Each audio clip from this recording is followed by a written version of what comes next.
సౌత్లో భారీ బడ్జెట్ చిత్రాల నిర్మాణం అంటే టాలీవుడ్ పరిశ్రమ పేరే వినిపిస్తుంది. వందల కోట్లు పెట్టుబడులు తెలుగు పరిశ్రమ నుంచే ఎక్కువగా కనిపిస్తుంటాయి. ఇప్పుడు స్టార్ హీరోతో పాన్ ఇండియా సినిమా అంటే 250 కోట్లు అన్నది మినిమం బడ్జెట్. ఏ నిర్మాత అయినా స్టార్ హీరోతో పాన్ ఇండియా సినిమా తీయాలని ఉన్నా 250 కోట్లకు పైగా పట్టుకుని వస్తేనే పనవుతుంది. ఆ ఫిగర్ నుంచి బడ్జెట్ ఎంతైనా పెరిగే అవకాశం ఉంటుంది. 300.500.600 కోట్లు ఇలా ఎంతైనా స్క్రిప్ట్ని బట్టి బడ్జెట్ పెరుగుతుంటుంది.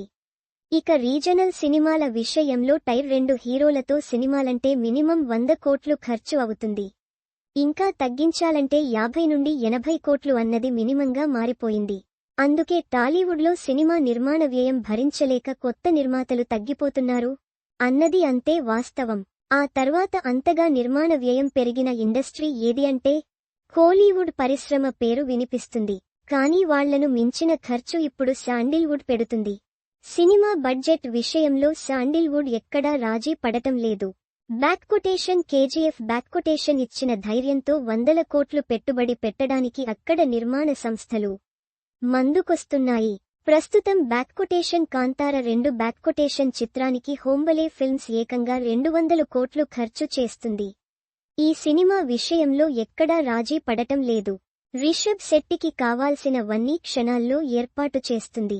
అలాగే యష్ హీరోగా గీతూ మోహన్ దాస్ తెరకెక్కిస్తోన్న బ్యాక్కొటేషన్ టాక్సిక్ బ్యాక్కొటేషన్ చిత్రం కోసం కేవీఎన్ మాన్ స్టార్ మైండ్ క్రియేషన్స్ 300 కోట్లు బడ్జెట్ పెడుతుంది.